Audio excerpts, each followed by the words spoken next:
नजर नहीं आवे रे आत्मा ज्योति नजर नहीं आवे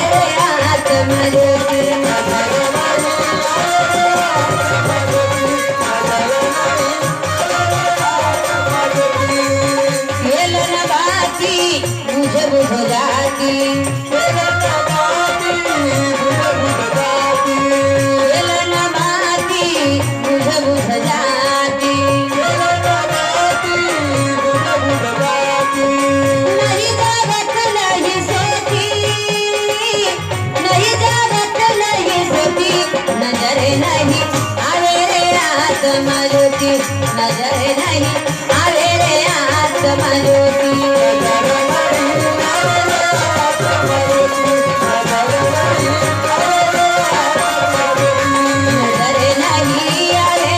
आत्मा ज्योति नजर नहीं आवे रे आत्मा ज्योति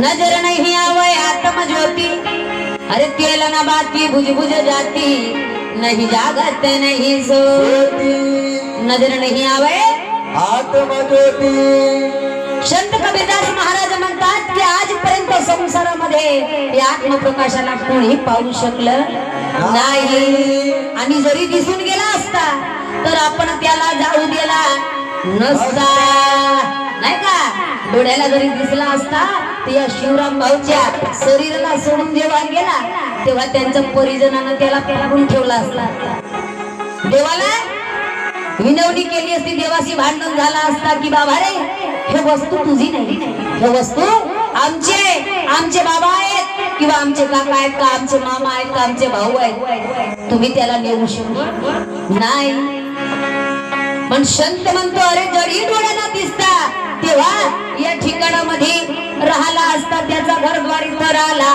असता तो या ठिकाणातला नाही म्हणून कोणाला विषय नाही अरे पिंड में होता तो पकड़ लेता और ब्रह्मांड में होता तो मरता न को वो तो पिंड ब्रह्मांड से है न्यारा और कहे कबीर आदेश है हमारा पिंडात असता तर त्याला पकडून ठेवला असता ब्रह्मांडामध्ये असता तोही दिसून आला असता पण कबीरदास म्हणतात पिंडातही नाही ना ब्रह्मांडातही नाही अरे तो काही वेगळ्या घरी राहतो त्याचा गाव घर काही वेगळा आहे पाहुणा म्हणजे काही या ठिकाणातला राहणारा नाही मग तर इकडे संत तुकाराम महाराज म्हणतात की तो पाहुणा आहे कुठचा अगं आम्ही पाहुणे दूरीचे आम्ही पाहुणे दूरीचे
अगं आम्हा नाही खाणे पिणे, आम्हा नाही येणे जाणे. संत तुकाराम महाराज म्हणतात आम्ही लई दूरचे पाहुणे आहोत. आम्ही ह्या ठिकाणातले नाही, केवळ शरीर या ठिकाणातला आहे. शरीराचा गाव आहे बागडी टोला, नाही का? कारण जन्म कोणाचा झालाय? शरीराचा झालाय. शिवराम भाऊचा शरीर या ठिकाणी जन्मास आला आणि त्या शरीराला हा गाव भेटला, घर भेटला, परिवार भेटला, सगळे मिळाले. आई बाप, मुलगा मुलगी, नातू नत्रे, गणगोत्र सगळे, साथी संगाती सगळे. केवळ कोणाला? शरीराला. जन्म झाला शरीराच्या, संगाती मिळाले शरीराला, गाव झाला शरीराचा, परिवार झाला शरीराचा. केवळ मात्र शरीराला सगळं आहे. हा घर परिवार सगळे संबंधी सोयरे बंधू सखा सगळा.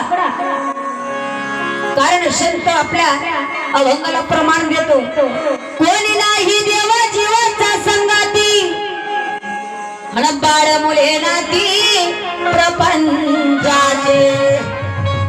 अगा एकटाचा याला एकटाच गेला, आणि संग नाही गेला धने माया. इकडे महाराज म्हणतो या जीवाला संग देणारा कोणीच नाही. कारण हा जरी त्याचा असता, त्याला संग कोणी दिला असता, साथ दिला असता. त्याचा गाव घर नाही म्हणून कोणी त्याचा संगाती या जीवाचा इथं राहत नाही. केवळ संग साथ आहे त्या शरीराला. कवापर्यंत? जेव्हापर्यंत हा प्रकाश आहे त्या शरीरामध्ये, तेव्हापर्यंत. जीवराज पक्षी उडून गेला, आणि पिंजरा पडला जुना तेव्हा. जीवराज पक्षी म्हणजे तो पाहुणा या ठिकाणातून जसा आपल्या धामाला गेला का नाही, तर या शरीराचं कोणताही कार्य राहत नाही. हा शरीर त्या पाषाणाच्या मूर्तीसारखी होत असतो, हाले ना बोले, आणि कोणीचा मुखाकडे पाहे ना, कोणी हाताने हलवतील, उठलं बाबा म्हणतील तरी उठणार नाही. कारण जेव्हापर्यंत देवाचा अंश होता तेव्हापर्यंत सगळ्याला पाहिला, सगळ्यांच्या डोळ्याचा समोर राहिला. पण संत म्हणतात नाही का, जिसने पाया उसने छुपाया, और भोंदूने बेच बेच के. जेव्हापर्यंत होता तेव्हापर्यंत आपल्याला त्याची माहिती घडली का? नाही घडली. आम्ही या सगळ्या मायाच्या प्रपंचाच्या बाजारामध्ये फिरत राहिलो, पण जी वस्तू आपल्याकडे होती त्याचा एकही दिवस आम्ही जय जयकार केला नाही. आणि शेवटी काय झालं? मरणाचा वेळी करे तडमड, आणि 8वी गोपाडे वैकुंठीच्या. आणि जेव्हा या मातीच्या पिंजऱ्याला या किरायाच्या घराला सोडून तो किरायदार गेला, तेव्हा आपल्याला आभास झाला की देवा या शरीरात काही धरला नाही. हा शरीर नुसता मातीचा बनलाय, तो देवाचा प्रकाश आहे म्हणून चालत आहे, बोलत आहे, हसत आहे, खेळत आहे, आणि डोळ्यानं पाहत आहे सगळे संसाराचे कार्य करत आहे. म्हणून संत म्हणतात जतन करा होणाऱ्याची, आणि तेथे इच्छा भगवंताची. नाशिवंतासाठी तुम्ही जतन करता, नाशिवंताला साजवून ठेवता, नाशिवंतासाठी किती कार्य करता, पण हा कामी पडणार का? पडणार नाही. कारण हा नाशिवंत आहे. अग नाशिवंत देह आणि जाणार सकळ.